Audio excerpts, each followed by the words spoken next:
Goldman Sachs and Morgan Stanley reported at the top of the hour. For more on the sector, let's bring in Macrae Sykes, Gabelli Funds portfolio manager.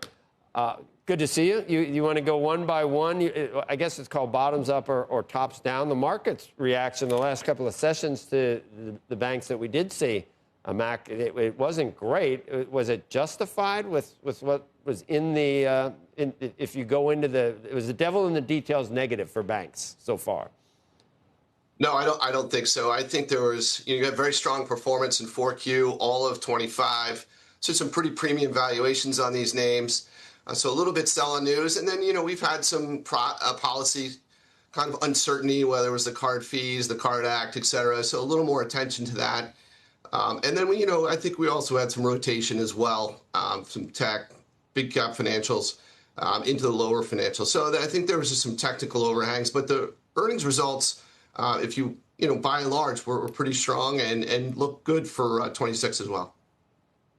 I guess you really need to be a banker or actuary to understand credit card fees, Mac. And if you can't if 10% doesn't work, there's a lot of people, there's a lot of deadbeats. Is that what the problem is with, why do you need to get up to 20, 22, 23%? You're covering, good creditors are covering a lot of losses from people that just charge stuff and then don't ever pay. Is that what happens? What do banks need to make money in that business?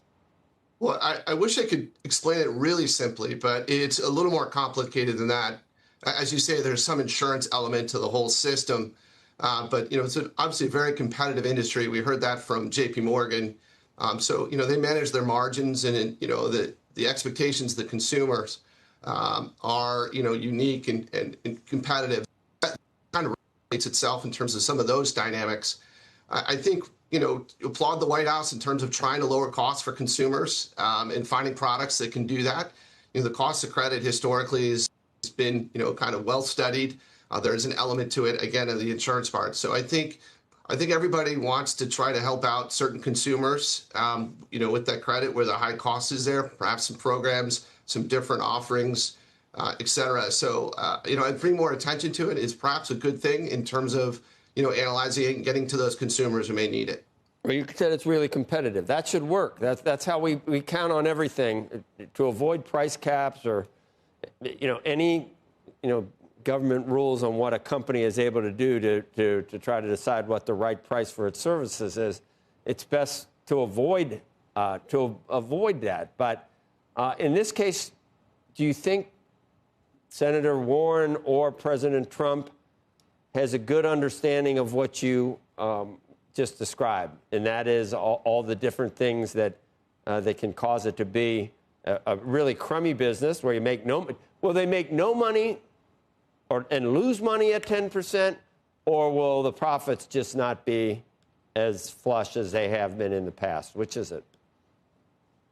Well, again, Joe, I don't know that it's completely that black and white. I think it's somewhat complicated. I think everybody's intentions are good in the sense of examining it and finding out where we can help the consumers. And we have great leadership in companies like J.P. Morgan and Bank of America that can help out as well. So I think it's under scope. We want to help the people. Right. Is it a bad idea, the 10% cap? We can just say it if it is. Most of the stuff Elizabeth Warren says she's rife with bad ideas about anything that has to do with the economy or corporate America. Well, it just has to, you just have to make sure where you apply it and so on. Obviously the credit dynamics, if you have 5% default rates and your cost of credit is 5%, that kind of presents a challenge, obviously, in having a cap with 10%. So right, okay. Again, you can parse out the different programs, the different cohorts, et cetera. But it's good to constantly examine this whole space and protect the consumer and find opportunity while also protecting the system for profitability and ensuring, the overall safety of the system. Some of the numbers that we got, you can go through your favorites and which ones you don't like. But a couple of those reports, there were some negatives in a couple of reports on it's either Monday or Tuesday. Net interest income, investment banking. Where were the fly in the ointments? What was it? Well, Listen, we can sit there and look at 200 million quote unquote miss from JP Morgan and investment banking. And, we kind of found out on the call that was a little bit of timing in that. So, it's important to sort of mark your models and all that stuff. But I think when you go to the high level and you look into 26, and especially the results we just got from Goldman, Morgan, and BlackRock as well, we have accelerating momentum from the fourth quarter, very high level of execution, and good opportunity in terms of GDP being, as you said earlier today, 5%, lower cost of capital versus a year ago, and a very engaged kind of high level market as well.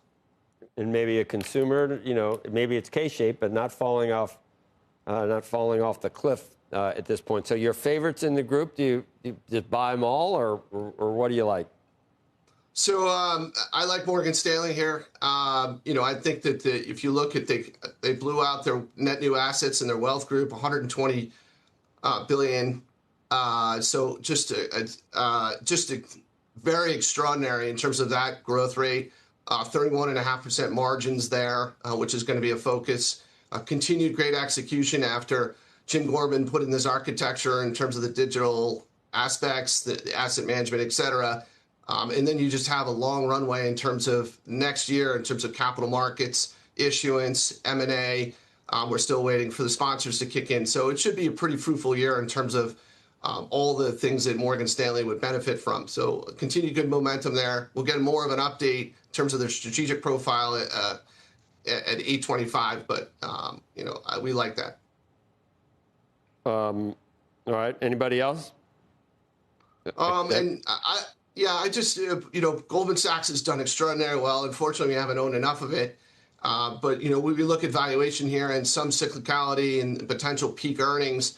If we think that some of this will be compressed in the first half of this year, as people discount the midterm elections next year, or this year rather. So we could have heightened activity, IPOs, et cetera.